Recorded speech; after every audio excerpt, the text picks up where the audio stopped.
Three, two, one. We're live. Welcome, everybody, to episode 6 of the new podcast, How Do You Know That with Robert Hollis. And we are so glad to have you with us today. Now, before we get things going, if you are watching us on YouTube, please hit the like and share buttons, the as well as the subscribe button to subscribe to our channel. And if you are listening to us elsewhere in the podcast universe, also please hit the like and share. Also please like and share. In fact, let me start this over because I think there's some feedback going on. Take two. This is you watch a live podcast. So, take two. Welcome to episode 6 of the new podcast, How Do You Know That with Robert Hollis. We are so glad to have you with us today. And before we get things going, if you are watching us on YouTube, please hit the like and share buttons, as well as the subscribe button to subscribe to our YouTube channel. And if you are listening to us elsewhere in the podcast universe, also please like and share this with your friends and help us spread the word. Also, if you'd like to join our exclusive community, the Inner Circle, you can join us by going to roberthollis.com/join to register. There will be lots of great exclusive content, and you'll be able to participate in our special breakthrough sessions to help you move on to the next level. Today is episode 6 of How Do You Know That? And our topic is, what is your perspective? Now, allow me to introduce our host of today's show. He is an entrepreneurial evangelist, renowned for his incredible achievements. He is also known for inspiring countless of individuals around the globe with his unwavering determination and spirit. And he has also helped 67 people as of this date become millionaires. Known as a mentor, GPS to success, and a dear friend, ladies and gentlemen, let's welcome Robert Hollis.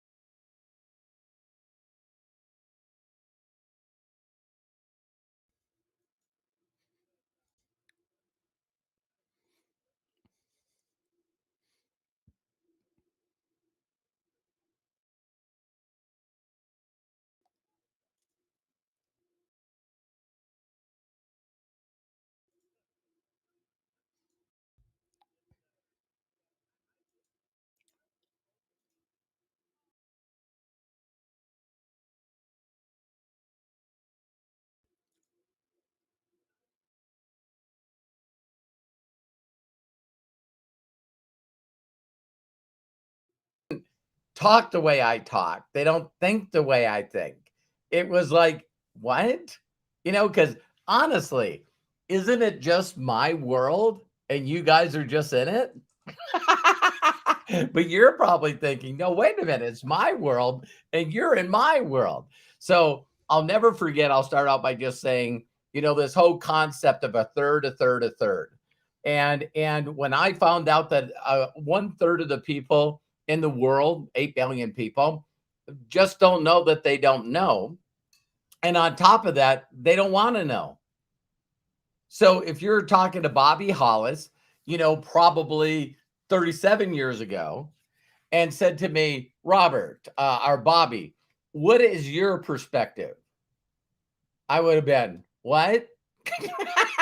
Because you could have said words like residual, leverage, entrepreneur. You could have said a lot of words that I did not know and did not know the meaning to.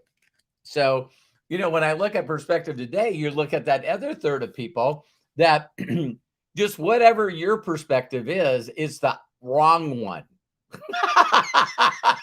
So your perspective is wrong. So you got the right fighters out there. You got a person that will make a sometimes violent stand against your perspective. And then we got the other people out there that will share some of your perspective. So when my mentor first said this to me, I didn't believe it. And there's still examples of it today. But he said, Robert, do you understand if you took any word, any one word, and asked people to write a paragraph about it, he said you would get 10 different, a million, 100 different descriptions of one word. It could be love, hate, anything, any topic that's really, really crazy nowadays. But it's really interesting when you realize that you're unique. There's only 1 in 400 trillion chance that you're alive watching this, recorded or live. And your unique DNA makes you extremely unique with your very own perspective. And so I just think that's a great place to start. So Matt, what's your opening statements on that? Well, I'm just making sure everything technical is working. So I didn't quite hear what you said completely there because I was like checking the audio levels of all of us. Okay. But I'm just gonna make sure I can hear myself first before I go into it because we lost like 10 seconds of what you said. We'll throw that over to Craig. Craig, what's your thoughts on what I was saying, or were you not paying attention, or where was your perspective out looking at something else other than the podcast? Actually, yes, it was looking out the window at the guy who's trimming my lawn. That was my perspective at the moment. Perfect. Perfect. But that's what I love about a topic like this is perspective is always based on the individual because of how we are raised, the things that we are taught, and the experiences that we have in life. And I mean, the nice thing that what you have, Robert, is we get to see your perspective because you have a different level of perspective than we do. Okay. Because of where you happen to be at this moment in life. And that, I was thinking about that this morning when we came up with the topic for today. It's like, okay, what is something that is different that each one of us has, but it still is similar in how we look at things. And yet at the same time is our own individual is being individual about us. If you understand where I'm going with this, it's I totally do. If I ask people, if I asked all three of us and every person on here, what is your definition of God? And how is it connected to whether you believe or not? And then what would you consider your connection to an outer power if you believe in an outer power? There all three of us here, because of our raising, who we are, and what we've been influenced by. Is influenced a bad word in this scenario? But I don't think so. Yeah. No. So when you look at books that you were given and the way that you were brought up, which is funny.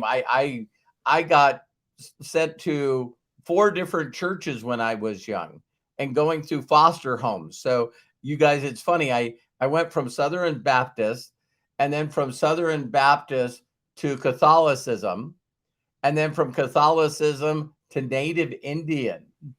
Oh, wow. They're like the Hindus. They got 1 million gods. There's the earth god, the sun god, the water god, the wind god. They focus on the elements, Mother Earth.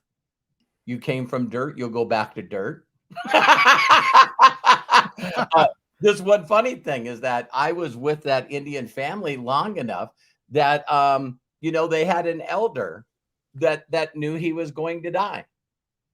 And we had just the most incredible, there was 400 people there.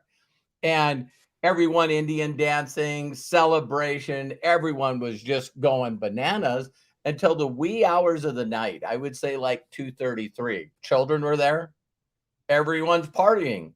And then they all got around the fire. Makes me emotional. I was like 13, 14 years old. And a couple guys helped him. He put this thing around him, a big blanket that symbolized a lot of stuff. And everyone waved goodbye. And he just walked off. That has been a tradition that I've always heard of. Yeah, and I'm like going, where's he going? He's going to die. And so the thought is that he walks his last steps connected to Mother Earth until he passes and dies. And then I go, then what happens?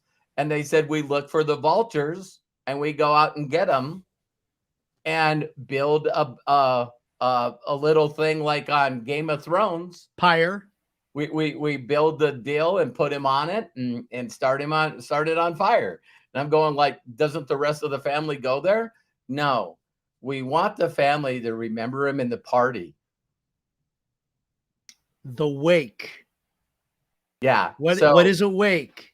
So I don't even know what a wake is. Is that like where you're surfing? Are you surfing like that kind of wake, or behind a boat? I know. You wonder why it's so hard for some people to learn English. Exactly.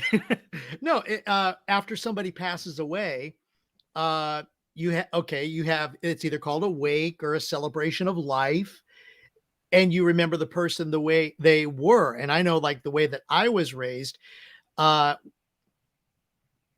don't particularly care for like an open coffin. Right. Okay.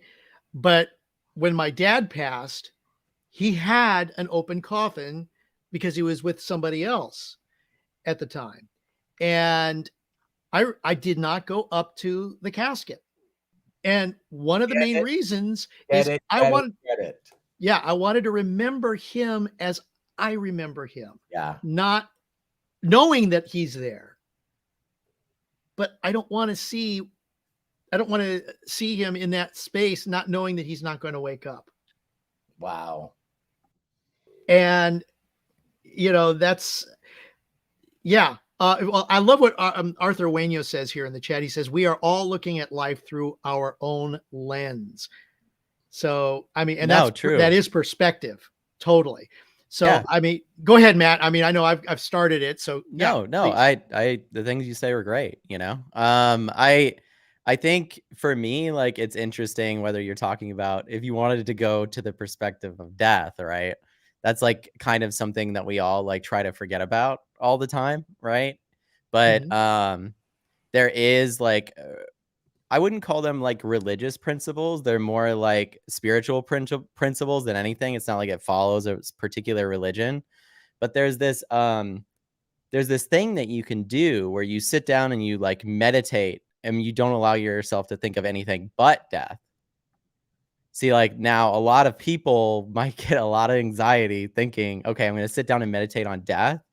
But the whole exercise is built to help you accept it in a way. There's a lot of science behind like therapeutic techniques that the more times you introduce something, right? And dealing with obsessive compulsive disorder myself, there's cognitive behavioral therapy where it's like repetition of tasks to a point where your brain no longer identifies it as like a stressor or an anxiety. And so, like, for me, not really being spiritual, my perspective of death is just the same as my perspective of birth, which is, I don't know. Like, it just is one of those things of like, thinking about death is the same as thinking about life before birth. I didn't have one. So it's like, it's a hard concept for some people to deal with. And I still deal with it to this day. Go ahead, Dad. You had something? Sorry to interrupt you, but I've never heard you explain it that way. Man, when someone says, what's your spiritual beliefs? What do you believe?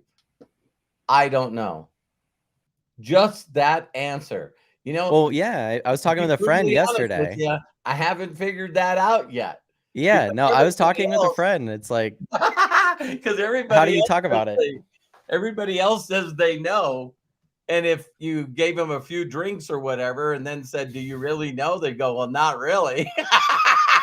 No, how do you know that? Right. No, it's true. You really don't. And that's the hard thing is like, I maybe it was the way that I was raised by you, Dad and Mom or something. But like, I really, when I come across people and they're so definite about an answer to a question that is like unanswerable in a way. It's a very personal question too, to say my my version of what I think is going to happen, my perspective of what I think is going to happen is this. And therefore, you also need to adhere to that perspective. That's one of the biggest things about perspective that I could go off on in this podcast a lot, which is stopping yourself, taking a step back and realizing perspective is self and not something that you push on others, that your religious perspective, your political perspective, your lifestyle perspective is for you to live by and not for others to live by. Wow. So Absolutely. and if you allow yourself to accept that, even if your religious beliefs tell you you need to tell everybody about it, right? If you just adhere to that, you'd be amazed at how fast people enjoy being around you, because there's so many things that we don't realize that we're pushing on other people with our perspective. And I like, come on, Dad, how often have I done this, right? It was like a big thing for me, still is. So as you were saying this, it's the only time I've ever had this other thought, Matt. I love this mastermind. It's like, I believe you would only share your perception of something with somebody because you're trying to validate it for yourself. no, it goes back to that. Yeah, that mirroring is. Matt, don't you think red's the favorite color for all cars? Don't you believe? I do. See, it's like when you think about anything, I even food. I mean, this is pretty deep. We went deep really fast on this. So it's like, listen, you got to try this food. Why? Because it is the best food in the world. It tastes the best. It came from my culture. And then the other people go, I do not have to try your food. It's like, I mean, I still know a lot of people that still won't try sushi, right? Like, it's like just a thing that they're unwilling to go to because they're like, what's raw fish and all these things, right? And I didn't have sushi till I was maybe like 15 or 16 years old. I can't recall having sushi before that. So I remember a distinct memory going and having sushi with my older brother and Kyle, my younger brother. And it was like, okay, so it's raw fish, but they prepared it, right? And it's like, well, yeah, I mean, it's like a good cut of fish and they make sure it's healthy and everything before they make it. You're like, and then I'm going to eat this. There's nothing bad that's going to happen to me because my whole life I've been told not to eat raw meat ever. And then you have it and you're like, this is like the best thing. At least this is my reaction. I'm like, this is like one of the best foods ever, right? And that's a perspective someone else shared with me and went, you really need to try this out. And that's another thing about perspective. There's one part where it's like, don't push it on people. But then there's this other part that's also very important, which is to share your perspective with humility so we can learn from one another and understand each other more. You know, you can't really connect with another human being if you don't know their perspective.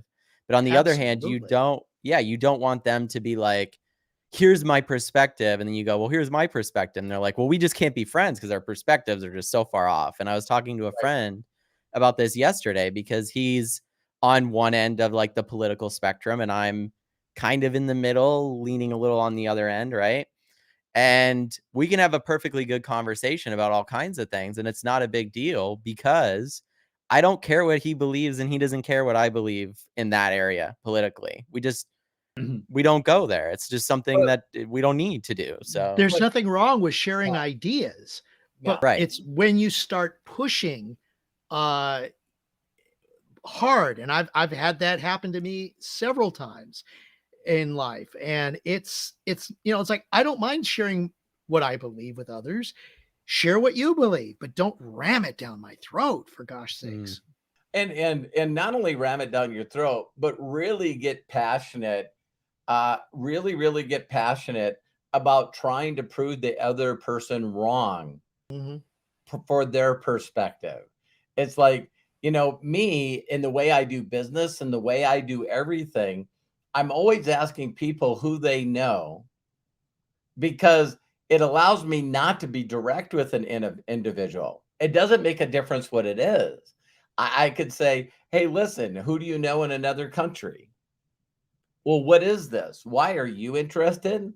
See, I'm always, you know, because a lot of people don't realize how analytical I am. a geek from the dorks forest, but they also don't realize that my default, me personally, my default is still introverted. But people look at me and see me play happy, at the edge, and that's my that's my superhero. You put on the shield, or put on the cape, and you're Superman. You're Clark Kent before that, and so so I have the ability and learned how to shift myself in that gear. But that's why I'm always asking someone something so they can ask me, what is this? See, that way when they're asking me and I'm going, well, why are you interested? See, that's just another question. Mm-hmm. And people don't feel like I'm attacking them because they're asking me questions and I'm just answering them instead of going, you need to be an entrepreneur. You need to do a podcast. You need to do lives. See, it's like, you need to be in my business. It's like, no, most of my friends are outside of this business. Yeah, no, I mean, of course, like, especially if you're talking to people from a whole nother country, talk about a different perspective. Oh my Because, like, gosh. everybody's raised differently. I mean, this can even be by a state basis, right? Like, I live in Southern California, so there's a lot of people around. I know Craig too, Southern California. Yeah. So you have like so many distinct and different personalities here because there's a lot of like what do they call it? Like the California is kind of like the melting pot, right, Dad? Yeah. Mhm. In a lot of ways. Like it's Really like is. Well, you can go to Koreatown.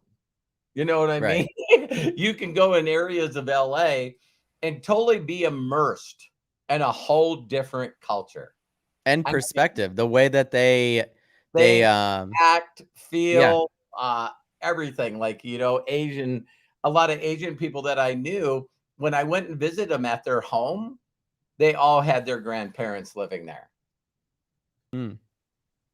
See, you don't move your elders into an elder home. When your grandma and grandpa can't take care of themselves, they move in with the oldest daughter or son. That's what happens. And that's yeah. There was a movie, and as I was starting to think about this, we bring in movies kind of frequently, but it kind of it's how we develop our perspective a little bit. At the very end, if I'm sure it's the movie Syriana with George Clooney, and it's about the Middle East, and it focuses on a family a little bit and their beliefs. Somebody Right. who is not of the Western persuasion, let's say that, Right. of the Middle Eastern persuasion, and you wonder how, at the end of this movie, this little child picks up a gun and starts pointing it at people, and it makes you think, oh my gosh, it's all about perspective from their point of view in another culture. And I also remember reading along that same line. Okay, I mean, yes, that's a little bit of a downer, but in the sense of perspective, how are we taught our perspective except from at least the foundation of our perspective, but from our parents?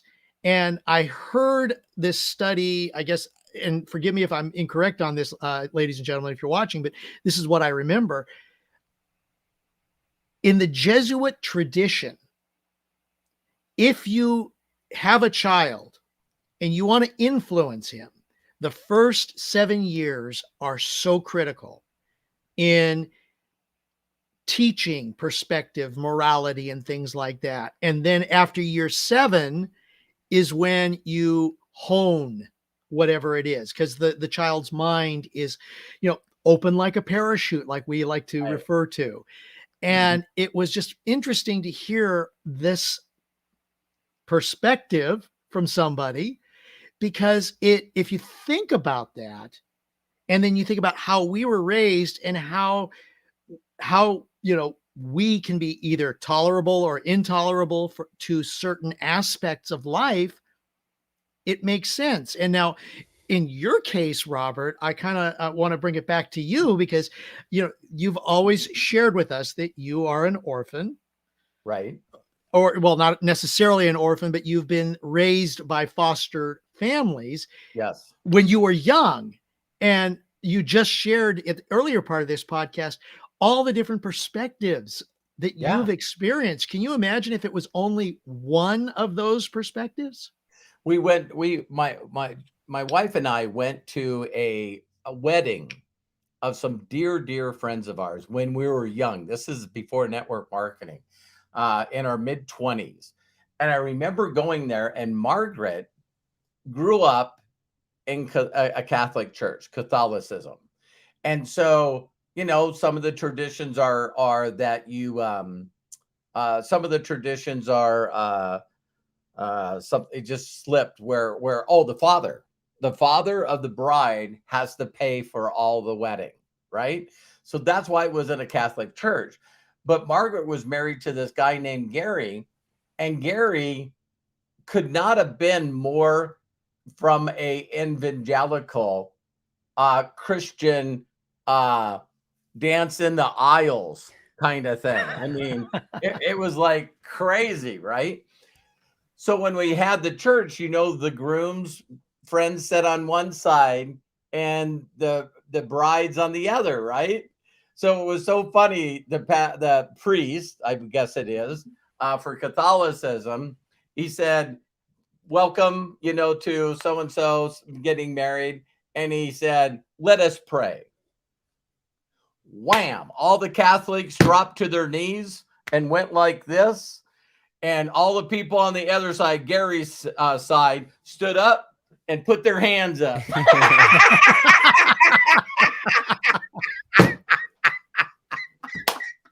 And so as he prayed, the Catholics said exactly what he said and then waited for him to say something. And the people on the other side were, "Praise Jesus. Hallelujah. Amen." It was the funniest scene. I don't think I've even seen that in a movie. You know what I mean? It was like, and here's the deal. Before the wedding and afterwards in the reception, I did not see anyone arguing with anybody.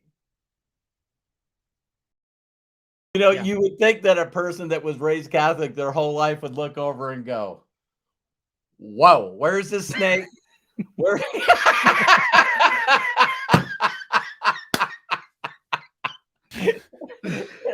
And for people that have never been in a Catholic church, I can't imagine. Wow, are these people just all synchronized? Do they go through a special training?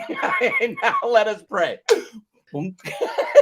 Wait, And they even got rails down below where you got padding for your knees.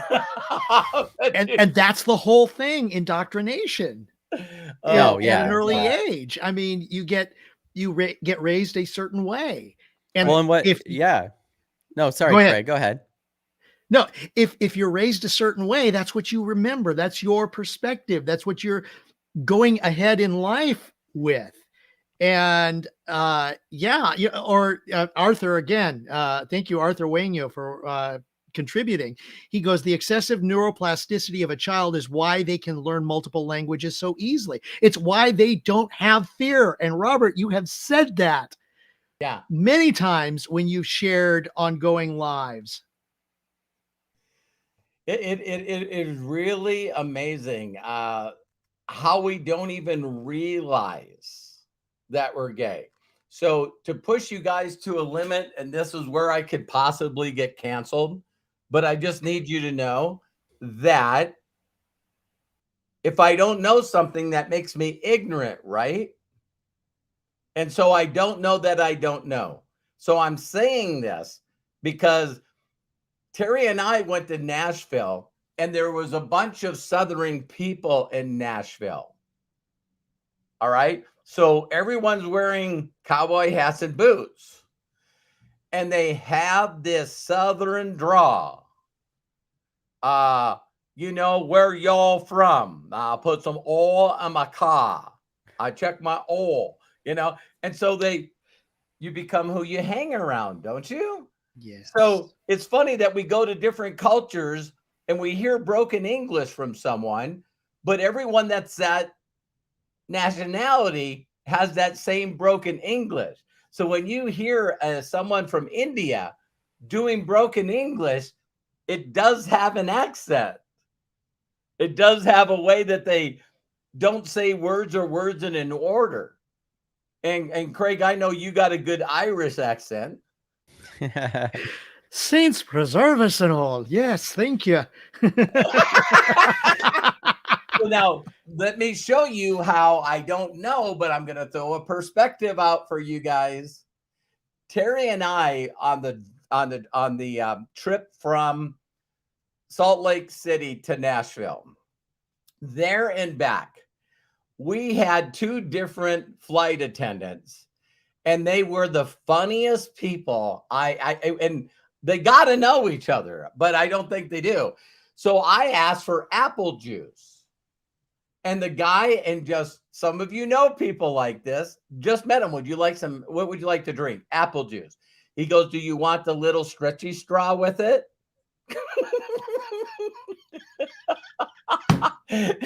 Terry lost it. And he must have felt like he could say that to me. Right? And so I said, don't need any stretchy straw. And he goes, well, we can't get you a juice box because you can get it spilt all over you. So then when he brings my apple juice to me, he says, I can see you're a little older than I thought you were, so I'm going to give you the whole can. Now, I'm just assuming this, so don't cancel culture me. Both guys to Terry and I seem like they were gay. And not just gay, they were funny. So some of the comments that they said or whatever led us to believe that. I'm not going to throw Terry under the bus. Got me to believe that. And then all of a sudden, when we meet the second guy, and he's just as funny, that when I was in a black church and you're around a bunch of African-American people and someone says a joke and how expressive they are to the point of them hearing a joke and falling on the floor and everyone's pushing each other all over the place. Have you ever heard you become who you hang around? So here's where I don't want to get cultured. Right. So I all of a sudden thought, if I were gay and because I wanted to be accepted, I hung around a lot of gay men. Do you think it would change the way I talk and any of my mannerisms? Because sometimes you hear a guy my size talk and do expressions in a certain way. Well, man, aren't you beautiful? Wow, you're beautiful, Craig. And their mannerisms and stuff and their voices and stuff. And I went to Terry. This is the first time that I ever thought this, that gay men hang around other gay men and their language changes. The way they talk to each other changes. How they connect. Now, you could be totally against gay people. But I'm telling you what, because of the way gay people grew up, they do have a tendency of being way better connectors than anybody I've ever met.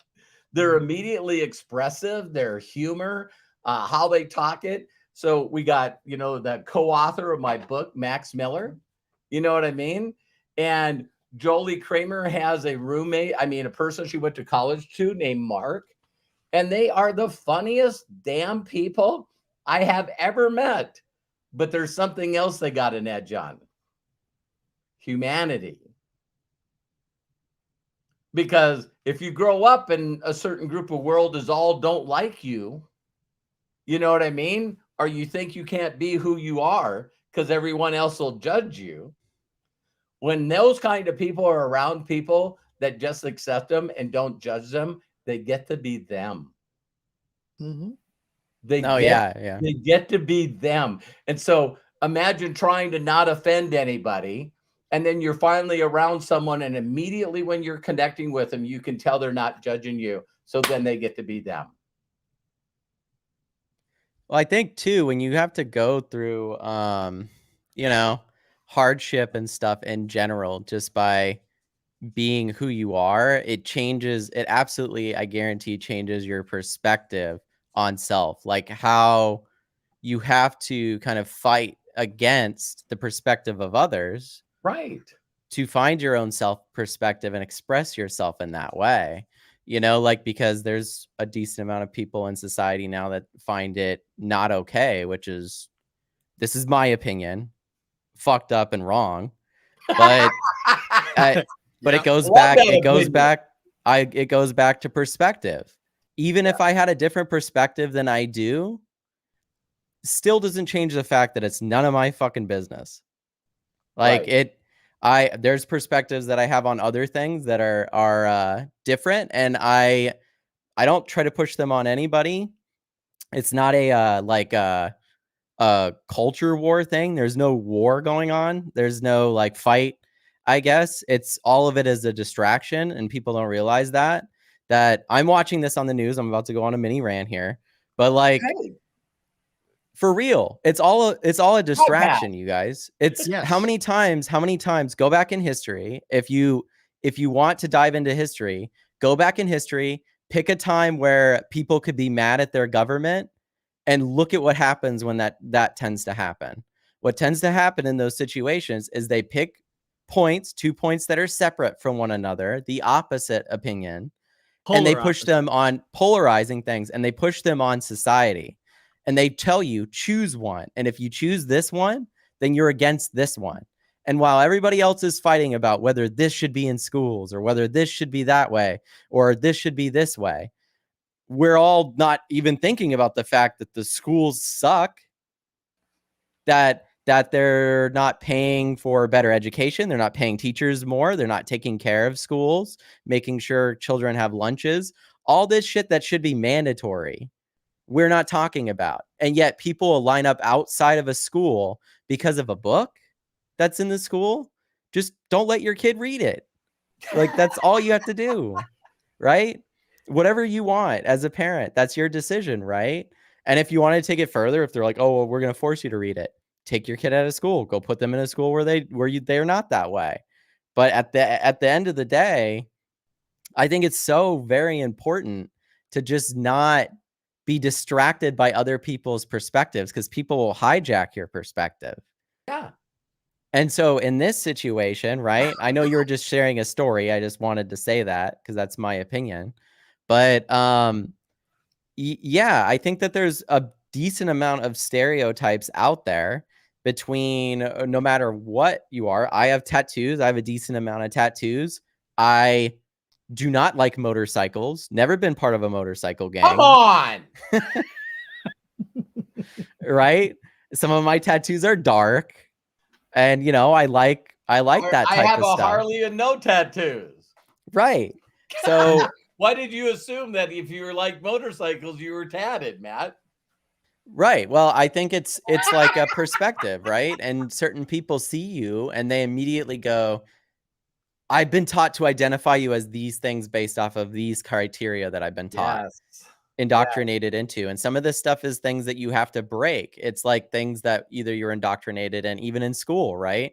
Like, I guess that's one of the people's main concerns with this like whole debate is it's like, well, I don't want my kid to be indoctrinated. It's like, you do realize that there was 100 years of schooling without all of these things, and kids were still gay, right? There were still gay people. There wasn't any of these books. The pride flags weren't everywhere, right? And like I said, this is my opinion. I don't speak for Craig or my dad, but this is my opinion. Look at history instead of allowing your opinion, your perspective to be hijacked. Look at statistics, look at facts, and go, My opinion on this doesn't matter to the people that are dealing with it. If anything, it's harmful. It's very Mhm. harmful. There's no reason to harm other people for your ideas. There isn't. Is Never. it harming you? Are their It ideas harming you? I think that people have been talked into a thought that it Yes. is, Yeah. and it's not. Yeah. And it wasn't before this moment. That's the funny thing, is that when people have their perspectives hijacked, they will make like a political party or the way that they feel their whole identity. And then it's like, this is now what you're doing. But like 6 months ago, we were talking about COVID and the Yeah. differences of how everybody believed this or that. And that was also a media cycle of what you should and shouldn't believe, a hijacking of your perspective. Go back to stats, look what the experts are doing in anything, right? That's why we have experts. And follow like your own perspective. Don't push it on other people. Some Right. people didn't get vaccinated. That was a perspective. Some people did. That was a perspective. So it's like, make your own personal decision. Have some of your own like personal responsibility for your life and the way that you want to live it. Don't let other people tell you how to live it. And be incredibly humble and nice to other people, as if they Yes. were your children, as if they were Golden, you. That's golden all you have rule. to do. Golden rule. Treat people the way you'd like to be treated. It is. It is. Yeah. Am I not reading this correctly, or did James Saunders just super chat $199? Yes, He he did. did. Yeah, he Yeah. did. Thank you James, so much. it was such a blessing to see you and be with you in Nashville. Oh my God. I'm gonna have to make sure I call up Matthew and Angel and find out how many kids that will help. And I'll do a video. I keep saying I'm gonna do it, but I'll get it done this week so you guys can see your money's going directly to the source that it's going to. So man, James, thank you so much. And it was funny that when we're talking about perspective, how fast we went from death to religion to, it's, I just think it's a wedding, right? And these are traditions that are just passed down from generation to generation. And when you really, really have that paradigm shift, or the somewhat title of our podcast is, how do you know that? When you start hanging around other people and they can mess with your perspective, um like I'll never forget this little one that I heard, is that you guys do know that there's people that are going to constantly be in debate. Matt, he's the winner of wisdom today, because how many of you could actually get to a point in your life where you can say with 1,000%, 1,000% belief that you just don't know? Not many people. See, because yeah. there's something in us that is part of the 6 human needs, is to be loved, to be accepted, to be connected. All these things that are pretty important significance, that our body sort of strives. So without us thinking about it, we pick sides. And it started when we were young. It's like, are you a geek? Are you a book? What do they call it? Like cliques in high school and stuff, right? Yeah, you're an athlete. You know what I mean? You're a stoner. So why is it that if we watch television, they still want us to understand that the cliques were there? Because it's always the football player, the jock, that is messing around, beating up the person that might be different, or maybe an introverted person that's got glasses. He's the head of the chess team. Makes him pretty stupid, a bookworm, compared to someone that's a cheerleader. So why is the athletes always featured with the cheerleader that are the athletic types? And then you got the partying dudes, right? You got Spicoli, what I mean? Macaulay, so he gets out of van and there's a bunch of marijuana smoke rolling out, because the partiers were just a little different individuals than the bookworms versus the athletes, right? And so it's like the world, even when we watch movies, we always got the bullies, that we're always picking on the geeks. Right now, the joke was, what is it? The geeks now rule the world. But it is it is pretty interesting when you switch those perspectives and 16 personalities. They hear different, they see different things, are more important to them than other people. And it's like, wow, when you can just say, I don't know. So when I went to Thailand, Mm. it was amazing, because all of a sudden we were down, and all of a sudden this guy is pulling, and you wouldn't believe the amount of beautiful, beautiful tapestry and blankets that were on this full-size elephant. And they're walking this elephant right down the street. And as the elephant was coming toward them, everyone stopped and everyone bowed or got on their knees.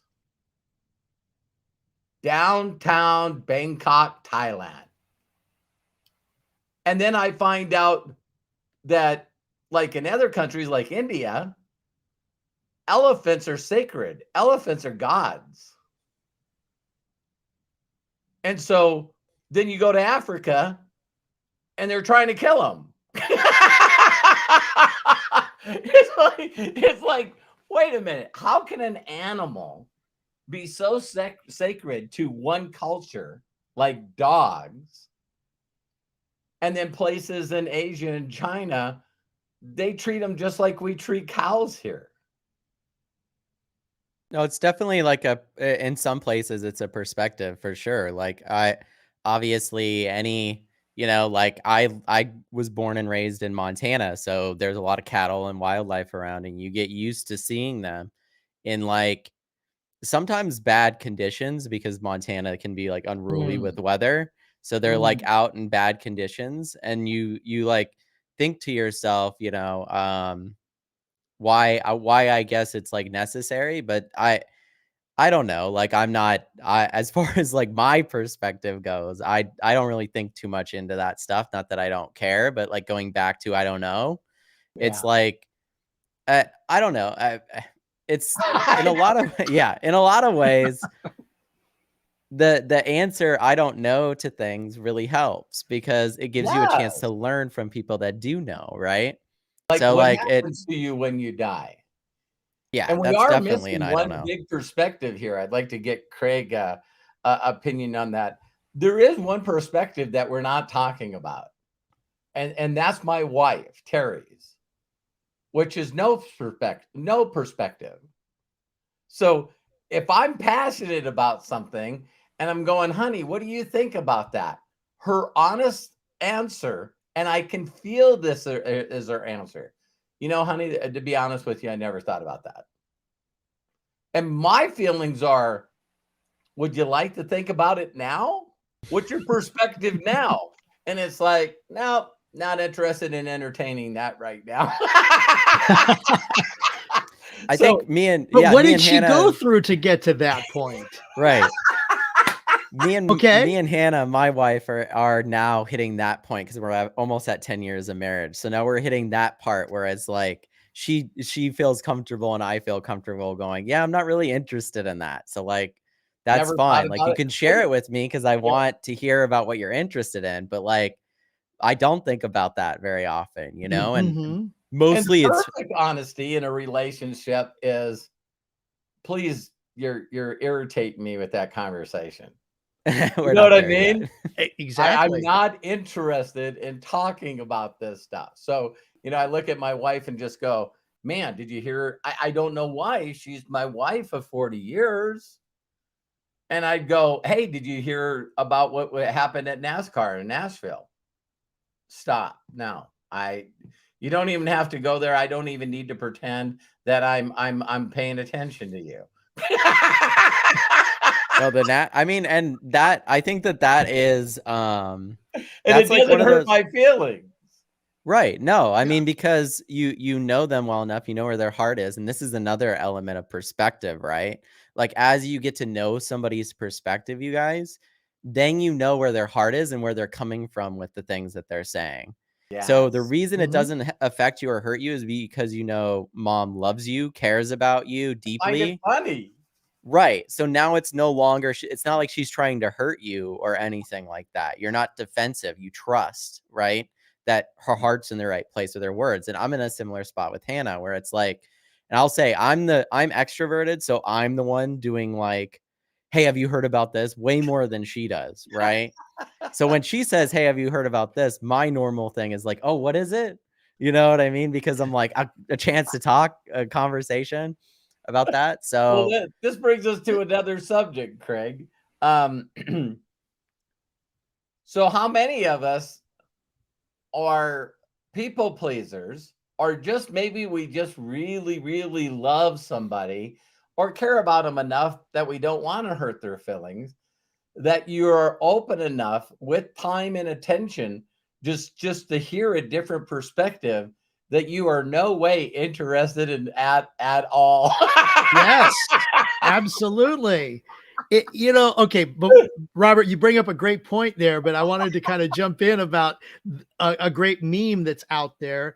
It's a husband and wife in bed, and oh yeah. the husband is thinking, okay, I got my job I got to worry about. I've got this appointment or tomorrow, and I've got to be prepared to complete this task. And the wife is looking at him and on the other side of the bed and thinking, is he thinking about me? Is he is he seeing another person? Why is he not shit? It's so much about perspective. And yes, Robert, it's like where with Terry and even with my girlfriend, I'm learning about all the different things that Yeah. are similar and that are different, and we do talk about it. Now, of course, we're not to yours. I'm not to yours and Matt's level yet in being married, Well, but you're young in your relationship. What, you've been together a yes, couple years already? it's coming up on 2 years Yeah, exactly. see? Yeah, It's so amazing. I know it's great, but even in relationships, it's the give and take, and it's how well do you understand the other person and how much do you accept their perspective and are they willing to accept your perspective? And like you said, okay, what if you like NASCAR? I don't. What's wrong with you? What's yeah, exactly. But you accept that of the other person, and it's like, okay, is that important to me with regards to my relationship? No. And I think the more that you love you, so that's all you need is you. And that they love you for who you are. Because as soon as you don't love yourself, then I need you to love me in the way that I want you to love me. Mm. Because if I don't love myself, I got to try to figure out where I can get the love from other people. So I need Craig to watch NASCAR with me. Right. You see what Yeah. I mean? Wait, no, I don't need him to watch it with me. I need him to enjoy it. I need him to have the facts of the drivers. I need him to be invested in what I'm invested in because that makes me feel good. Because I can't sit there alone and watch NASCAR and enjoy it. Yeah. And No, by the I way, mean, I yeah, do yeah. like NASCAR, just to let everybody know. I Yeah, love it. we're just now putting out applications for a new visionary. Because I'm Okay, can I get in if we're Formula going by One? How's those that? rules, yeah, I was gonna say if we're going by those rules, I'm out because I'm not a NASCAR fan. yeah, one redneck is enough on this podcast. But yeah, I mean, it's when you're talking about like relationships, that's one of the really interesting and best things about being in a relationship is being in a situation where you love somebody so much and they have a different perspective on things than you. And it challenges you to not only see their perspective, respect it, but then at the same time, it changes yours in a way, but it's personally driven. There's certain things in my life that Hannah was way ahead of me in. Like her emotional intelligence is way better than mine. Yeah. Mhm. So, call it whatever, like men don't deal with their emotions the same way, and it's true. She's But also a survivor, man. yeah, absolutely. My wife's been through a lot. She's done a lot already in her life. So like I look at her and go, man, if I didn't have my wife's perspective, her emotional perspective on things, like whether it's with business stuff, whether it's with new friends or new things or connections that I'm making, I always lean on her and go, I trust her perspective more than I trust my own on emotional situations. Because like I tend to get more, I don't know, frustrated, upset by situations because those were like, I don't know, men normally come out in like 3 surface level emotions, right? Like anger is one of them. And that's just because in a lot of ways men are taught like to not be emotionally The available in competitive that thing. way. It Right. is Right. It's driven in people to vulnerability. be competitive, you know what I mean? And so Right. that's why I'm fighting for the right to be right. My perspective is more important than anybody's because No, I'm in wait a a minute, Robert. What are you talking about? It's my comp perspective that is supposed to be because right. Right. I'm competitive. And when you have someone that is more emotional in your life, right? That knows their emotions and deals with them better, it forces you to figure your own out, and that perspective can be so great for you.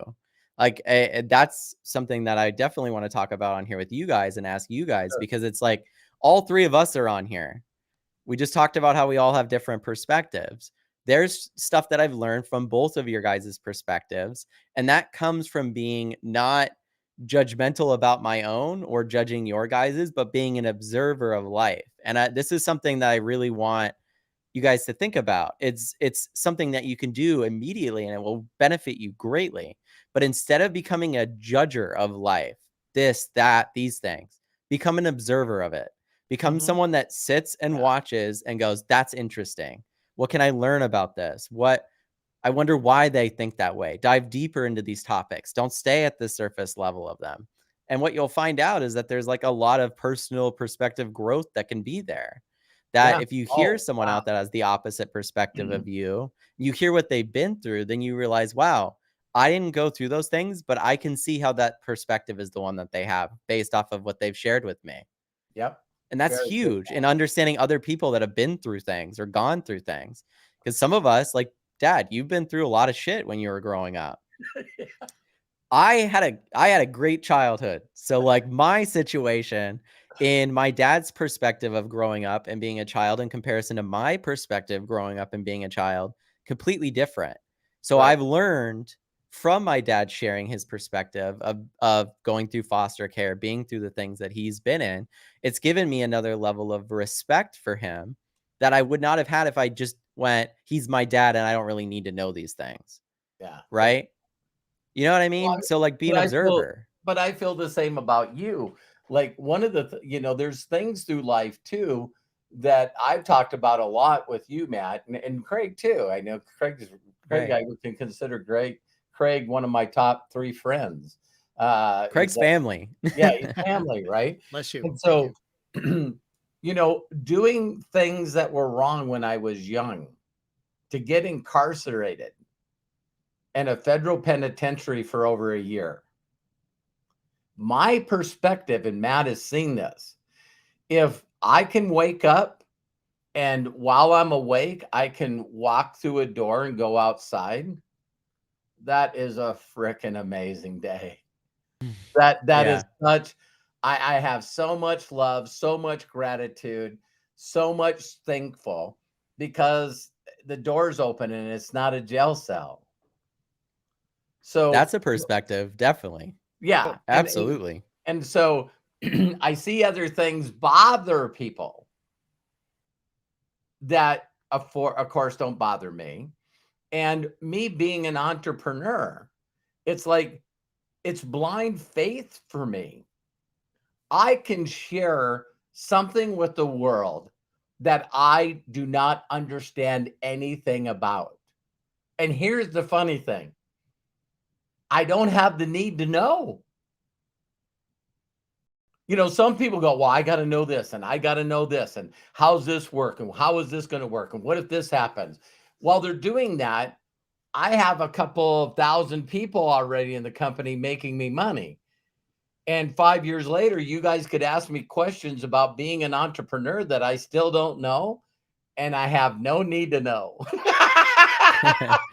We're on our 6th podcast. You know what I mean? Congratulations, right? And Matt again is using a different software. I keep them on their toes. Every week I'm trying something because different. Matt's going to find the best software to produce the best stuff that we have. And so if we start out on Zoom and then we go to another one and then we go to another one and now we're on this one, see, people don't want to make those mistakes because they're driven by a perspective of perfection. It's very true. I've been in that. When I will just outfail anybody.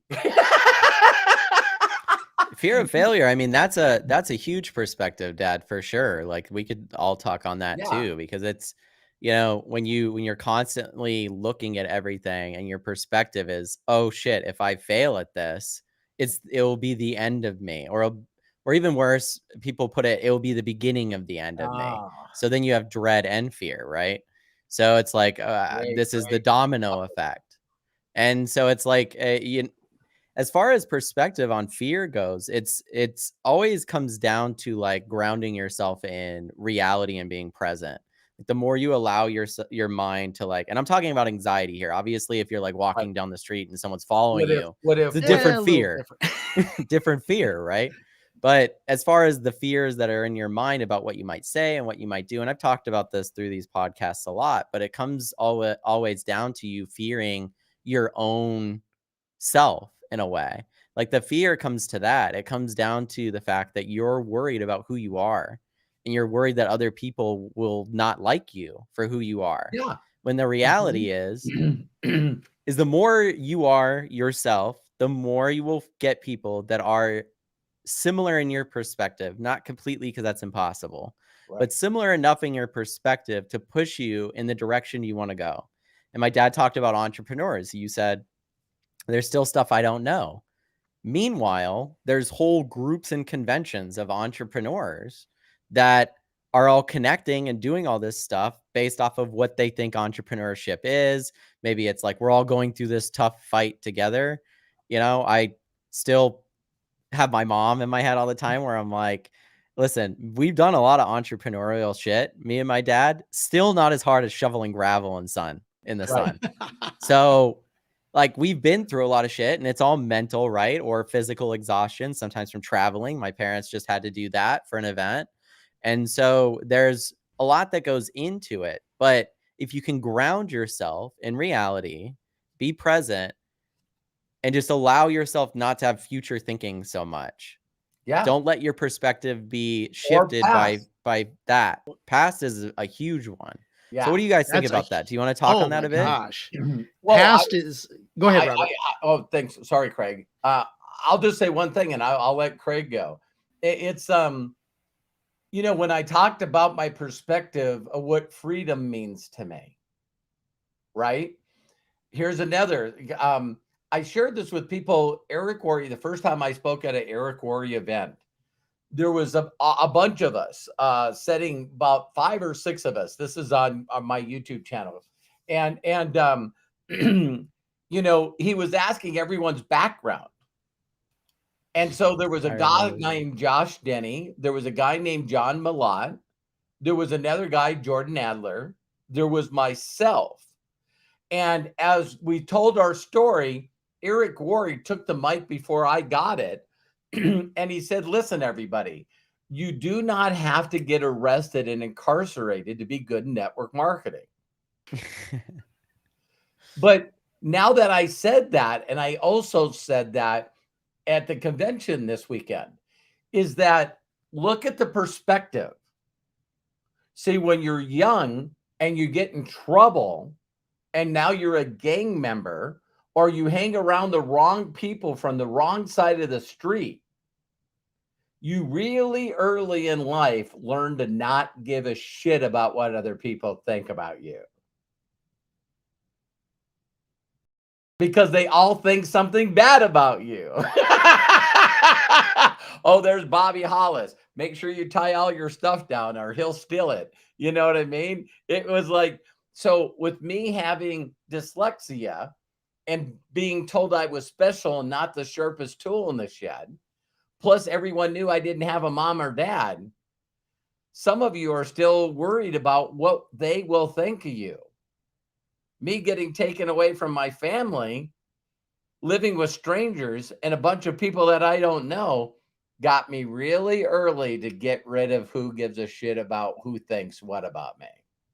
Yeah. And so some of you are adults and you're still worried about what other people think of you. I got that taken care of when I grew up in foster homes and in my schooling. And then I added a double dose of prison on top of that. And so I really don't care what you think about me. I hope that you love me. But if you don't love me, I don't know you don't love me because I'm finding other people that I believe that love me. Maybe You've got your tribe, Robert, and that's what it's all. It that's what is. drives me. I Yeah. can't wait to build a bigger family. Yeah.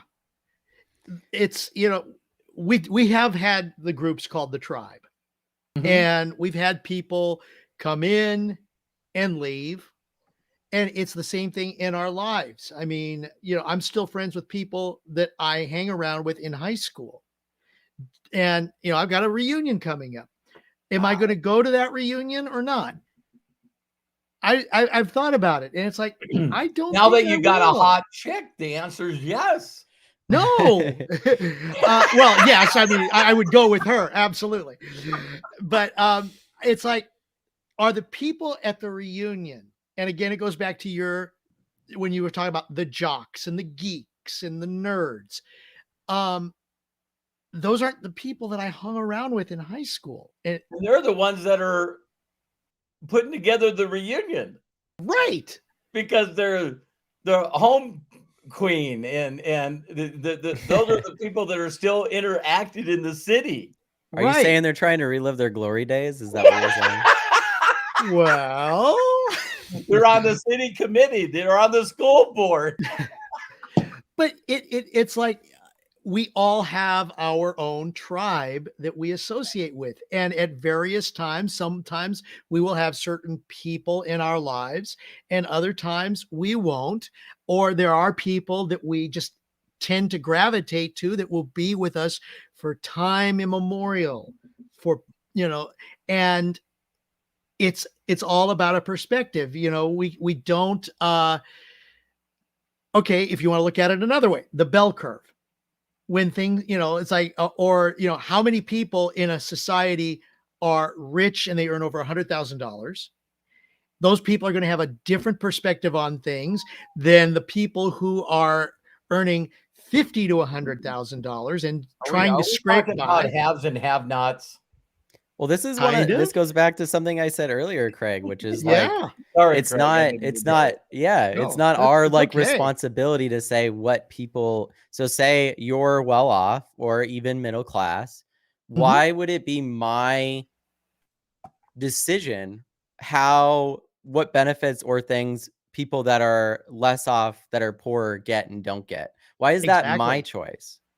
And people will go, well, it's because of taxes and all these reasons. I'm paying for your things. We always hear that and stuff. And it's like, I mean, most of your money is going to bailing out big corporations. It's not going to those people.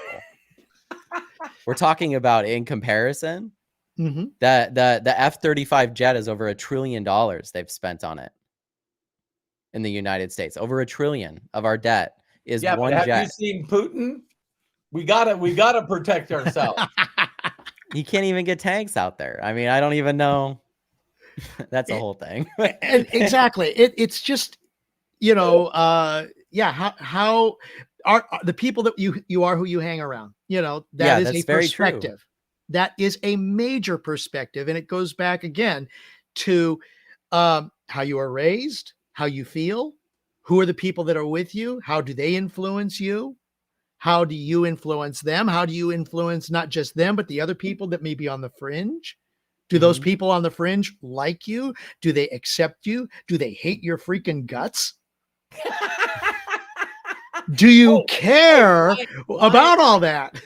yeah, why who told us? How do you know that? Who told us? Because here's the phrase, right? If you don't stand for something, you'll fall for anything, right?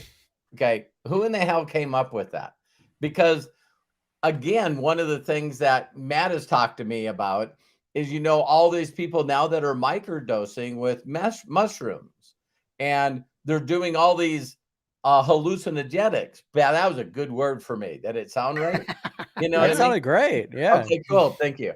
Is because once you're not once you don't think and you no longer fear death, and you don't feel the need to fight for the right to be who you are and what you think because you're stripped of ego.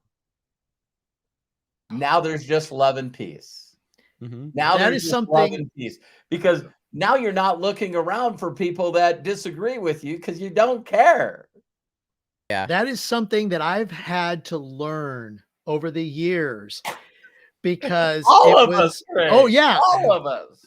I'm yeah, exactly. But the fact of backing away often in some cases and taking care, yes, you're told no, no, you got to look out after other people, but then wait a minute, why is it in the airplane they say don't look after your kid first, look after yourself so that you can grab the mask and put it on the They say kid? that in therapy too, by the way. Like if you go Yeah. through any forms of therapy, it's always like, if you're a great person and you work on yourself, then you'll be a great husband or a great father or, you know, anything like that. It Great always comes friend. back down to like self-care, and a lot of people don't do self-care because it's like hijacked, and like at the same time, like a lot of people don't even know what self-care is because it's so unique to you. What do you need, right?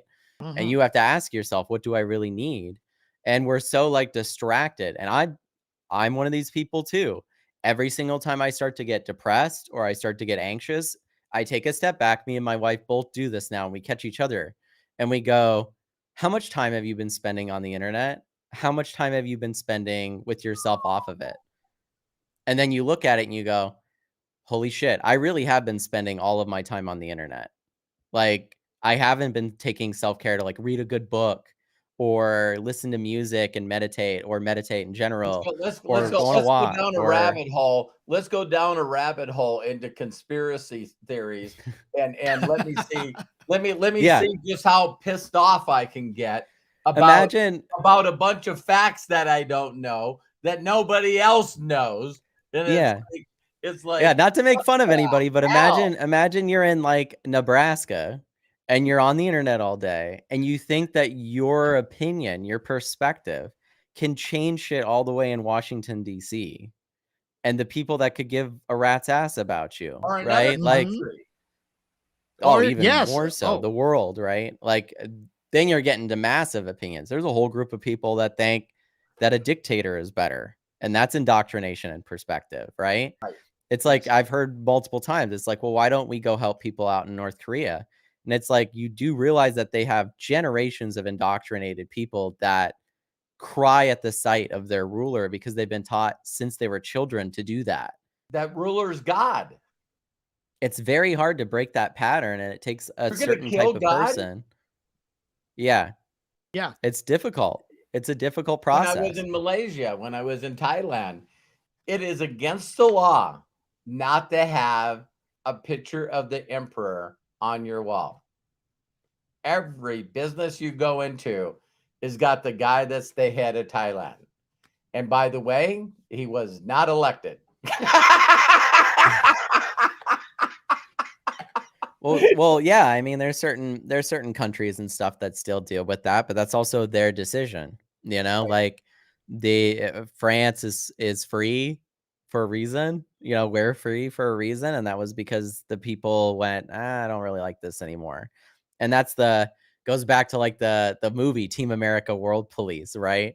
It's like that I whole said idea that that today, Matt, while I was did walking you? with your mom. Yeah, it's like What's the somehow line we that need they to be the sing? world police. Team What's the America line world that they police. sing? Oh, Hmm. America, fuck yeah. That one?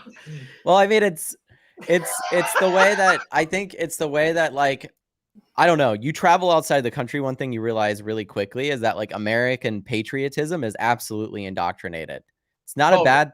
not a completely bad thing unless if it becomes violent, because I believe coming from where you've come from and seeing your heritage and all those types of things can be really eye-opening for perspective.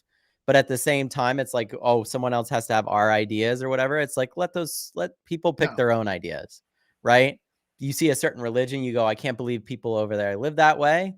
That's their decision to live that way. It's not our job to go over and say, you live our way now. And you That's why wonder they are why. there. You also wonder why some of them want us dead. It's like, We're imagine very them coming over here Americans, and saying, you live the way we live now. right? We'd go, get out of here. I don't want anything to do with you. I like the way I live, the way this is. But Americans are very loud. I've been told many times, and I'm louder than most Americans. I So was just going to say that for myself. that you're gonna Ditto. be nice is like, but one of the things that the one thing that I know that in other countries and all the countries that I've been in, I now get a perception of how they look at me. Can you imagine being that expressive and that loud and that full of faith and belief and joy and happiness? I'll take 4 of whatever this guy's getting me. Well, when you went to Eastern Europe, Robert, I'm sure that Oh, what you just shared there, it was like it's totally different. I know that. I mean, yes, you've mentioned Thailand. That's a totally different culture. Going to even just going into the southern U.S. yeah, That is a totally different culture. You could almost, I mean, yes, we are of 50 states, but 50 different perspectives. We could all be different countries. We could be like Europe. yeah, I mean, where yes, they have it the is that European way. Union, which is kind of the United States, but technically they are states and they are different with different cultures, different languages, different customs. when Greg, when we say that, you know, the great generation or whatever before the baby boomers, they grew up with World War I and II. Right. So, their perspective is different than baby boomers versus Gen X and so on. And it's because who they became when they grew up in a totally different environment. So when you're talking to people that lived with parents in the generation of the Nazis, see, in America, they weren't over here. So when I went to Hungary and Romania and Austria, it was there. Yeah. It was there. So, going to Poland and parts of Germany, and man, you can hear it in one generation removed. You can hear it. It's like, man, so Hungary right now, when you hear the attitude of those people, how many of you know this? That, Hungary is attached to Ukraine. Mm-hmm. So I want you to think of a state that's next to your state. If I heard that Wyoming was being bombed by Russia or North Dakota being bombed by Russia and they're on our border, that's going to change the way you have your perspective. Really quick. I mean, war is like one of those things that Because I have friends in North Dakota and I have friends in Wyoming. So everyone that I talked to in Hungary and Romania, they had friends in the Ukraine. Here's a crazy perspective. They also have family and friends in Russia. no, it's tough, So you see 2 countries lying to everybody while they're fighting each other. And you just sit there and you just go, again, we're down to what? What side are you supposed to pick? There's actually places in the United States right now that their perspective is that Russia needs to fight for the right. They're pro-Russia in this battle. And it goes to my perspective. I don't know.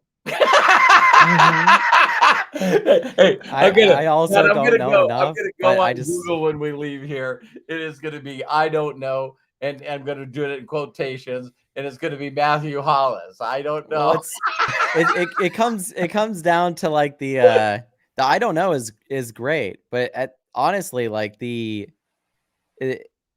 one thing I do know is that war is stupid. Like that's something that I can say from my own personal perspective, is that obviously I grew up in the day and age where like I was around when 9/11 happened. I was born in 1992. So I saw 9/11 happen, the Iraq war, all these things. So my perspective on war is I've had friends that have gone to Iraq. I have Yeah, family that have gone, and they are not only not being taken care of back by the US, but then they're messed up and need a lot of therapy to work on the issues that they've gotten from war, from the things that they've seen. They can't even barely talk about these things. And to think that there's people, and there's this great movie that was nominated for Oscars last year, All Quiet on the Western Front. Great movie. It's on Netflix. Very violent, but war's violent. I'm one of those people that if you're going to talk about something, best be honest, right? Even if it's rough to watch, like Schindler's List, right? Just be honest at least about what happened. Because when people see the psychological damage that people go through with war and they see that perspective, their perspective on going to war changes. yeah, Because they immediately go, it's not just fighting for land. It's that the people that come back, and this was in the Arnold Schwarzenegger documentary of him talking about his father going to World War II yeah, because he fought on the Axis because Austria was part of that.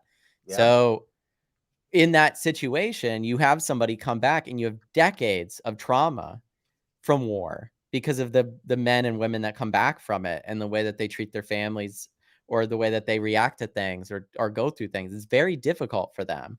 And they don't really have like a path to get out of it. They have to like pick their path themselves, which is insane. Like that's just insane to me. totally. But If you could have a boot camp into military, you should have a oh boot my God. camp out of Oh military. my gosh, yes. Yeah, Full Metal Jacket. I love that movie. Like Stanley Kubrick that made it. He is one of the best filmmakers on taking a subject and visually putting it in your face in a very like real way, even though it's kind of like a delusion in a way. If you guys, Full Metal Jacket's another one of those great, amazing movies, but it will mess you up. Though there's those types of experiences like All Quiet on the Western Front, where you see somebody. And I'm just going to share one part of this movie because it's on the subject of what we're talking about. And I shared this with you, Dad, and it's like one of Yeah, those wow things. But it's like you have all in that movie, All Quiet on the Western Front, the new one. They'll cut from insane warfare and watching people psychologically be damaged by what's going on back to a bunch of wealthy dictators in a train deciding on whether or not to end the war, World War I, whether or not to end it. And you watch them disagree on, they're like, well, we want our food back. And they're like, we need it to feed our troops as we exit. Well, then we're not ending the war. Movie cuts immediately back to a bunch of people dying and being psychologically damaged. yeah, You're like, Whoa. over food, over rations. You're letting these people go through this over rations. And that's a perspective, right? It's like you have to have a lot of people go, Vietnam's wrong. We shouldn't be doing this. Iraq is wrong at this point. We shouldn't be doing this. Perspective change. I was alive, and I want to give you guys time to talk, but I was alive when everyone was like smashing up what was it? What was that band of women that were like anti-Bush and everybody the Dixie Chicks. Dixie Chicks, yeah. yeah. Anybody that came out that was like anti the Iraq war, people like took their shit and like burned it in the street. Well, because that was a perspective, right? It was like, well, well, you don't want to stand you up for these gotta things. destroy a country that's got weapons of mass destruction. No, you don't. You know, Look at it in our politics right now oh my too, God. about Right. how you have, and I'm not going to I'm not going to call anything out, but the fringe is getting so much time about stuff, and even in Congress, they're passing things, and you even said it earlier, Matt. They're doing things that have no interest, no perspective on the entire country. Why are we all together? Why are we the United States? We are the United States because we got together for the benefit of all our beliefs, cultures, states, feelings, things, perspectives. Mm-hmm. And what happened in 1861? The Civil War.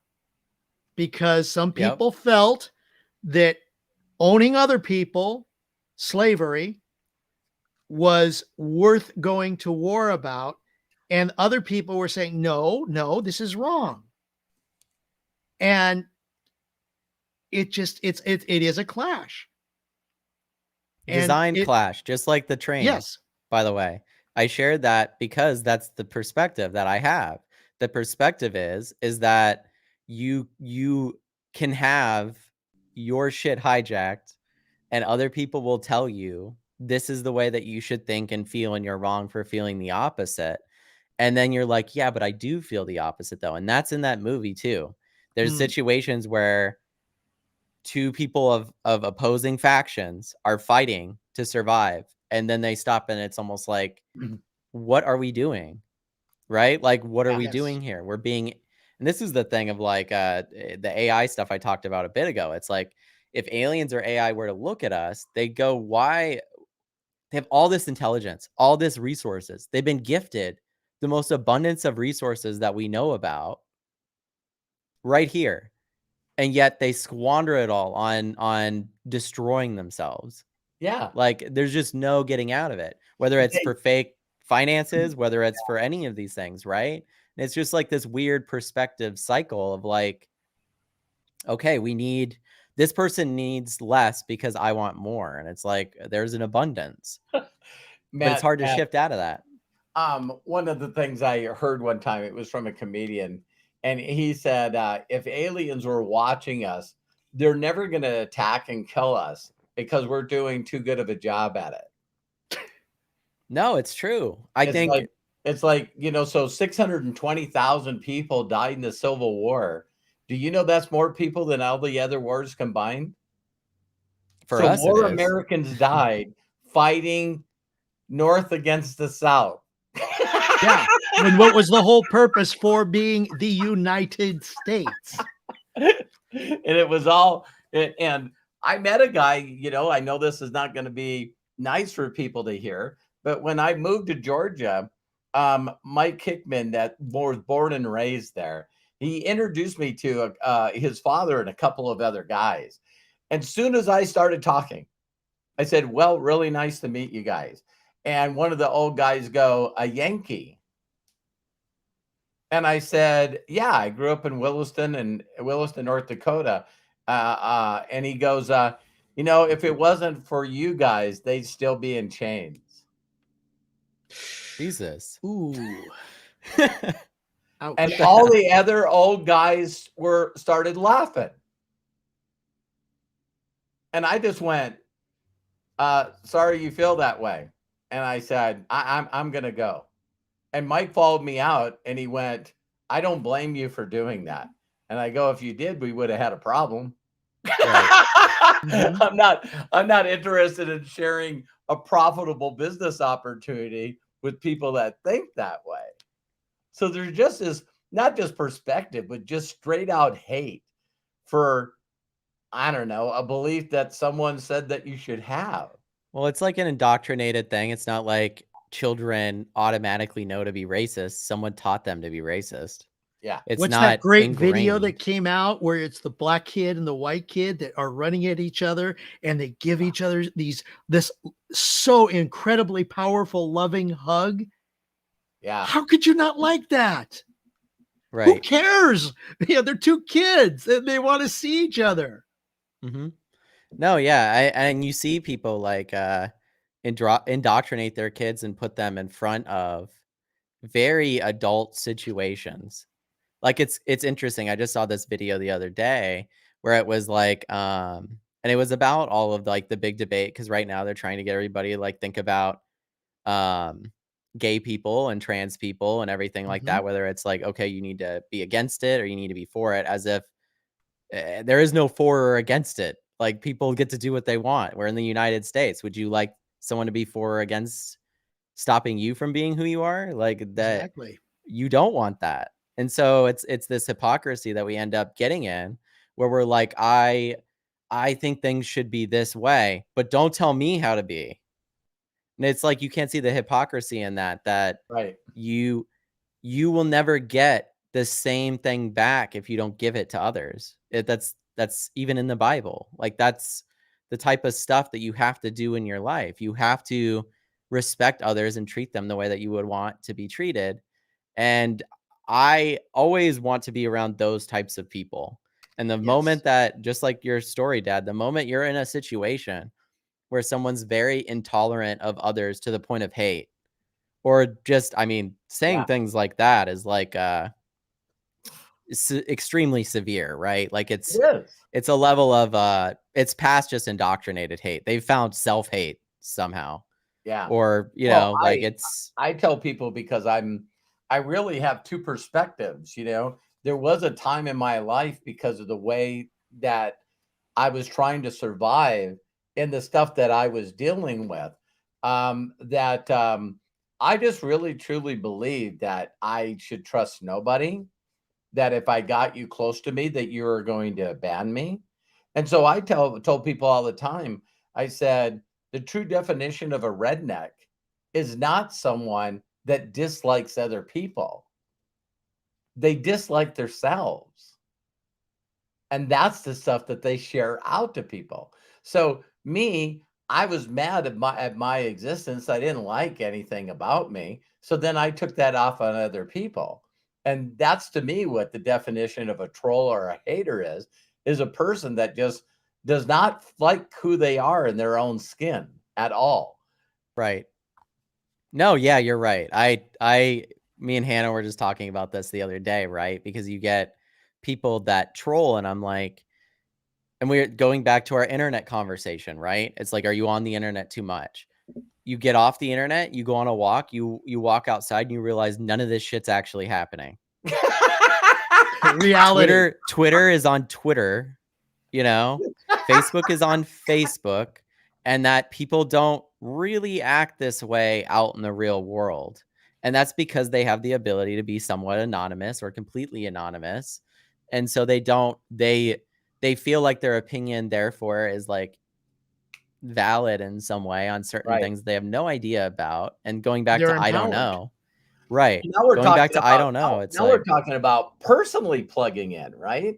So I'm right. in the airport being me, and your mom's sitting there laughing, and I strike up this conversation with this veteran, this Vietnam veteran. Talk about flipping nice guy. And he said to me, because a lot of people are getting delayed because of the weather and stuff on the East Coast. And he said to me, he goes, where you headed? And I said, to Montana. He goes, any part? And I said, yeah, we live in Yellowstone County. And he goes, wow, did you hear about that train bridge that collapsed? And the train went into the Yellowstone River. And I went, no. And there was, as soon as I said no, no exaggeration, you guys, there was a bunch of people standing up. And then there was also a bunch of people in the chairs. And they all turned and looked at me at the same time. Like, are you living under a rock? You know what I mean? And I'm like, no, but I am disconnected from things that make me feel bad. Mm. Yeah, I mean, the And so, interesting thing is like you have that always connected thing, and it's trained into us. Like right, it's part of our society in a way. So when you say, "Well, I don't know anything about that," you get to be an observer in that situation. They could right, say, "And man, do this.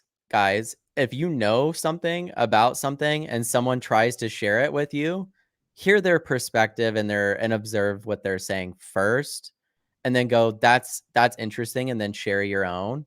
Don't immediately be like, actually, I know a lot more about Are this you than you Yeah. kidding do. me? No Are one you likes to feel kidding that way, me? right? How do So you know that? right, Well, exactly. It's so not much not only easier. that, but I think that anybody in this day and age that still gets baited by clickbait, Oh, you know what I mean? I'm sorry, you guys. I'm not perfect. When I first got online, I got an email about Bill Gates donating $1 for everyone that shared the email. You know, so I'm not perfect, but it is funny when you get caught like that. I know some of you have seen someone on social media that died, and you went and shared it a few times, and then even maybe came from your heart on how much this person felt, that you thought meant to you. Oh my God, I'm so sorry that he or she died, only to find out that it wasn't true. Sort of like Right. Jennifer Aniston, sort of like Jennifer. So if you've ever felt, what would be a good word? If you ever felt duped in your life, you know what I mean? Someone got you. You know what I mean? It happens to everybody. There's Yeah. there's nobody So, that it doesn't happen to. yeah. So if that's ever happened to you, and that weird feeling that you felt in that moment of going, for the love of God, I can't believe that I bit into this hook, line, and sinker, but then I shared it. I shared it with not even finding out if it was true. oh my gosh, Doesn't I it? had so many people do that, Yeah, especially right before the election with Biden and Trump, and how all I did was post, I voted, and it's a picture of me putting my ballot in the outdoor ballot box. And all of a sudden, everybody jumped on it. And I finally said, there were people that we know and respect. I'm not going to say names that came in and said, "Oh, this, and this, and this about that person." And I'm like, "Excuse me. First of all, how do you know that? Did you check?" And I went and I said, because they were starting to put points down in the yeah, post. And I said, The "Okay." bullet I points went come to out, right, Craig? Right. And I went, okay, here's what Scope says. Here's what NBC News says. Here's what ABC News says about what you're telling me. All the And then fake news places. No, I'm just kidding. exactly all the fake news plays. And then it's like, I went, okay, fine. But until you prove me wrong based on what I just shared with you, back off, or we are not even going to converse. We're not going to chat anymore. I went through the same cycle, and now coming up on another election, I was talking to my friend about this the other day that has different political beliefs than me. Now I'm totally disconnected from that shit. I'm just done with it. Like yeah, debating people on that type of stuff, I believe is like at the end of the day, I'm not trying to sway anyone's opinion. I can give my own. I'm not trying to combat someone else's opinion. I used to love to debate everybody. Like it yeah. was something that I enjoyed doing. It was me and And Matt. It was me and Matt's pastime. I was one of those people that would get on the internet and debate people. I Yeah, was one of those people. And all it did was make me constantly think about it, constantly think about ways to get my point across on what I thought or what I felt and try to change someone else's opinion. It took me a lot to get to the stage of realizing that no one changes their opinion by you debating them that way. When you're debating for an audience. And if there's no audience, then you're wasting your time because there's no person that changes their perspective by going, well, you're wrong right. or I disagree with these points.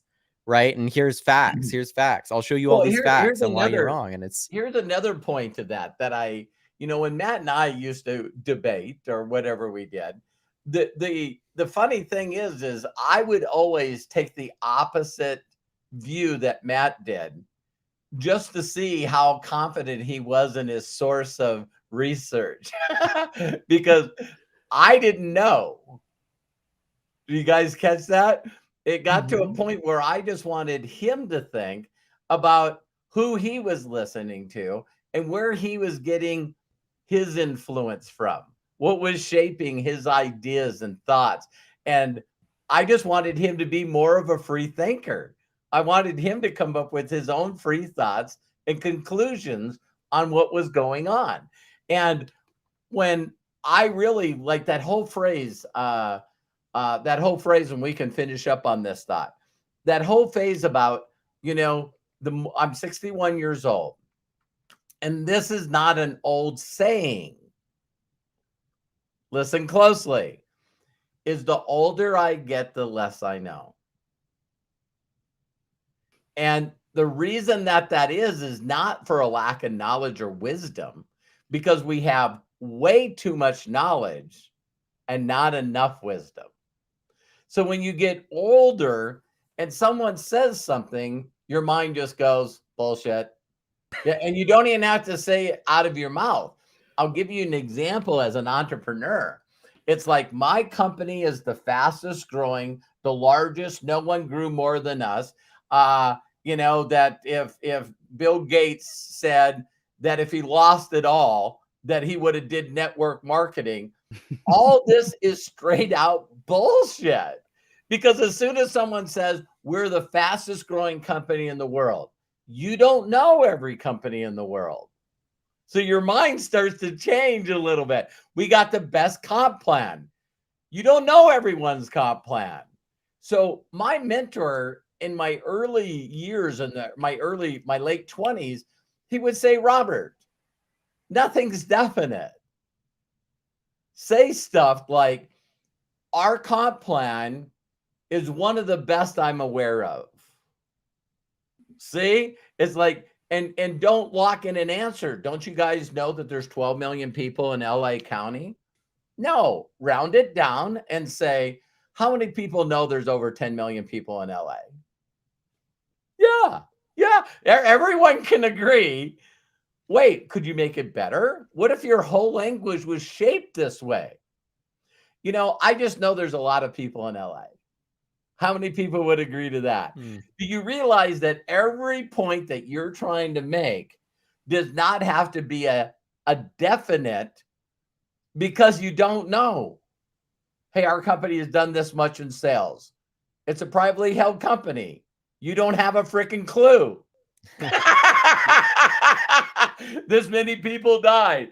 And so it's nothing more laughter for me now, not when I was younger.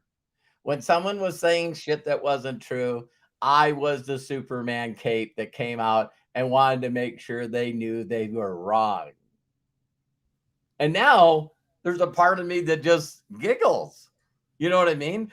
I'll give you a neat example, and then I want you guys to close out. This guy, he had to sit in the airport, I think 9 hours. It was a video. So how do I know this is true? I don't. All right. But when his flight got canceled, he waited in the airport for as many hours as it was until they said that his flight was going out. He shows up to the desk. No one else is there. He gets on the airplane, and the pilot, the co-pilot, and the whole staff of all the flight attendants just had a giant party with him. So he did a video of the pilot and all the flight attendants around him going like this, and he's talking on the Facebook Live, and he's going, hey, listen, I just wanted you to meet some of my friends here. And he goes, this is a pretty awesome flight that I'm on. And he turned the phone, and he was the only person that showed up for the flight that was delayed all those hours. So the flight has to go to where it goes, because there's people there waiting for it too. So he flew on this flight by himself. They let him sit in first class. He said they treated him with meals and everything. And here was his last statement. He goes, wow. All the stuff I do at home, I could do at the airport. he was going, 200 people gave up. 250 people gave up because they had to be somewhere right now. Rent cars, get on buses, take trains, pay extra money they didn't have for another airline. 249 people couldn't wait around and enjoy themselves at the airport doing what they would normally do, sitting their ass at home.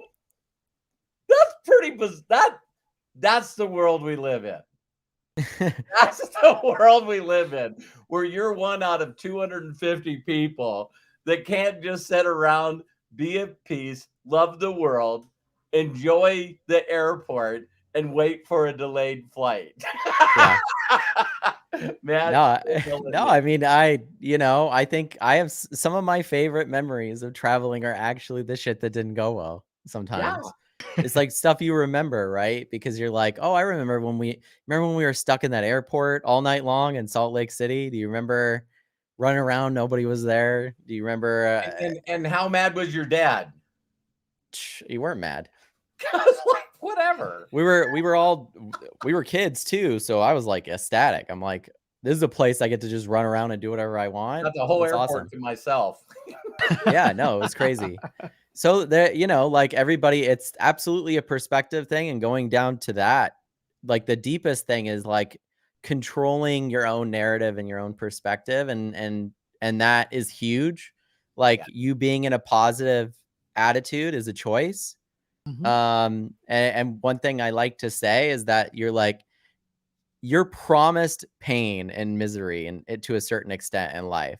You're going to go through things, you're going to lose people, things are going to happen to you that are going to be painful. You are not promised a happy life. You're not. The Having a highs are happy not life the is highs without the lows.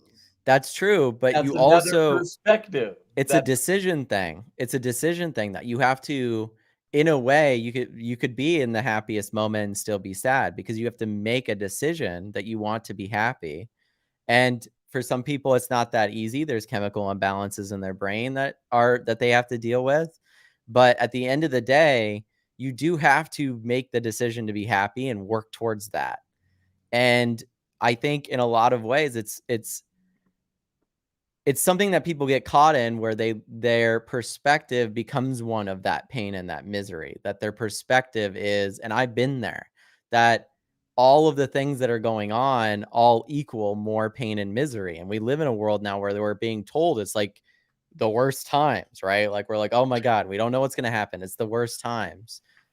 And man, did I love, actually, I'll say this real quick. Man, did I love all the stuff that was coming out about the sub. It sucks that people died. They made that decision. That was a perspective thing. They made the decision to be there. But watching everybody go, wait, the Navy and the Coast Guard knew that they all died days before, and the news cycle just acted like they were running out of oxygen the whole entire time. Wow. So you're telling me everybody already knew what had happened the day that it had happened, and yet the news chose to not tell people and to tell them, oh, they're suffocating, even to the point of like putting a clock of how much oxygen they had left. Yeah. Keeping all of us talking about this situation instead of talking about important things. Like every time it comes up, it's like, oh, and this blows my mind that like school lunches aren't paid for. It's so weird to me. It's like such an easy decision to make, right? Yeah. And so it's like we debate all these things and we think about it and stuff, and you realize really quickly that your perspective is being hijacked, that there's people telling you what to think and what to feel. And the only way to get away from that drama and to get away from those things is to go back to self, be present with yourself, do things for yourself. That will make you a better person. Be an observer of other people, not a judger of other people. That's the best advice that I could give for perspective that I've learned. I don't want to sound like someone that knows everything, because I'll go back to what I said earlier that my dad's repeated. I have no idea. I'm just as unknowing as the rest of you guys. It's all our experience, right? And it's all completely different. So that's my lasting thing, is just like be good to other people, observe them, don't judge them, be good to yourself, find your perspective, don't let other people take it. It's yours, you own it. Nobody can take it from you. So figure out what that is and eliminate, like I did, like my dad was saying, eliminate where that perspective is being hijacked. Give yourself the opportunity to breathe and figure out what that is.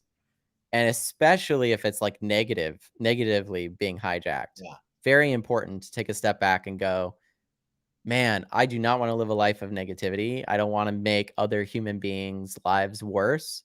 I'm not here for that. That's not my fucking purpose. Right. So if that's the And way that you're living your life, step back. Matt, perfect. Thank you so much. And here's how you know that your perspective has been hijacked. That I've never heard that phrase, Matt. That was awesome. If your response when I posted in there, your perspective has been hijacked. If your first thought was, no, it hasn't. That's all I'll say. Well, surface level emotions like anger and things come from a place of not diving deep enough to understand why you're angry. Yeah. You know, I love the phrase, whether you think you can or you think you can't, you're right. And that is about perspective. So true. Oh, it's like you know, in a family, you've got the guy that goes out, everything is awesome. And then you have the brother or the sister on the other side. It's like, I can't deal with this. What is going on? Well, and you've shared this, Robert, and even the secret. Oh, yes, fine. The genie says, by your command, it is. And that's what it's all about, is the perspective of what your experiences are. And when you realize it, whether it's especially in the negative, or it's something that you want to get rid of, then you've got to do something yourself about it. And if you do make the change, if you want to get rid of the people that you're around, the situation that you're in, the life that you are living, this is in the science of getting rich. Change it. Change your perspective. Why do you have to know? Yeah. That was always my deal. People go, well, can you explain the comp plan to me? We have a problem. And they go, why? See, I don't feel I need to know that to make money. But you feel you need to know that to make money. So let me send you a video, because I don't need to know. Stop it! Stop it! Stop it! Stop it! Stop it! What's in the product? You know what I mean? It's like what if you didn't? What if you not only, like Matt said, are willing to say, I don't know, but then ask yourself the simple question is, why is it so important that I know this? Yes. You'll find, I mean, when you ask yourself that question, you'll find that it goes back to not trusting yourself and fear. Like most of the time, it's like, I don't know enough, or I need to know more, or else I'm going to make a mistake. Going back to what my dad said, making mistakes is okay. The only reason it's not okay, and the only reason someone that's okay with making mistakes, like anybody that's at the top of anything that you've ever seen, the reason they're okay with doing it is because they trust that at the end, they'll be where they want to be. How many mistakes did they make to get to where they were or are? Right. I used to believe in Santa, and then someone told me that Santa wasn't real. And then I met him in Nashville. That's great.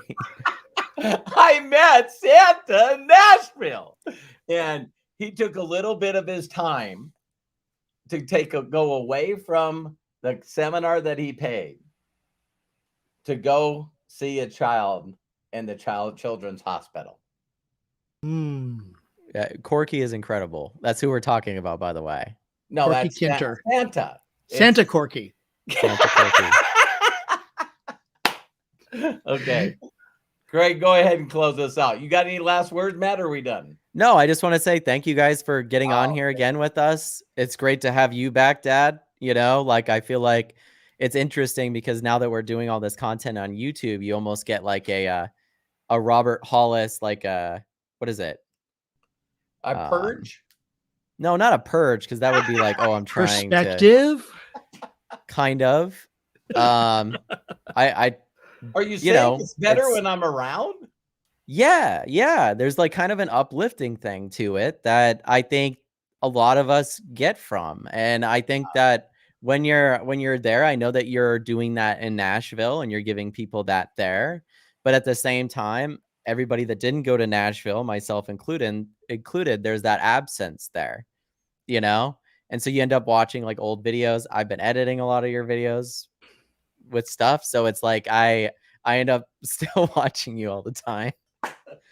I will say this and end I'm it with sorry, this. Matt. No one's watched my dad probably more than I have. Nobody. So maybe Craig's comes Me, close, or maybe he Matt, beats me me. and Matt But used to get upset. Nah. Me and Matt used to get upset because every time we went to YouTube, it's me saying, how you doing? It's like, right.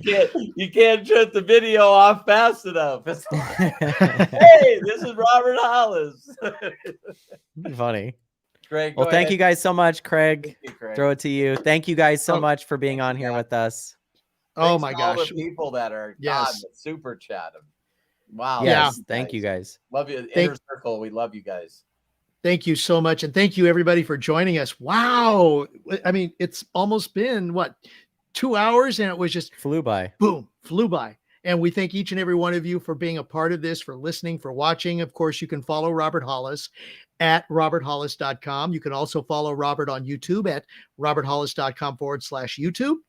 On Discord at roberthollis.com/Discord. On Instagram at instagram.com/official Robert Hollis. On TikTok at tiktok.com/at Robert Hollis. And please don't forget to like and share this video on YouTube and share it with others. And it will help us, of course, grow our community and reach those that have the ears to hear. And we appreciate you and we love you for that. Robert's schedule normally during the week, Sunday through Friday, 12 p.m. Pacific, with going live daily thoughts, daily perspectives from Robert Hollis. There is also Ask Me Anything on Saturday at 12 noon Pacific, where you can ask Robert any question and he will share his answer, his perspective with you. And of course, every Wednesday, How Do You Know That podcast right here, starting at 1 p.m. Pacific. Thank you to our executive producer, and a big shout out to producer and visionary Matthew Hollis. Bless you, Matt. Thank you so much for being our foundation. Of course, to Robert Hollis, our guide, our friend, our GPS to success. And for you, each and every one of you, for joining us today. This is Craig Jackman. Please be good to yourselves. Be cash. And bye-bye.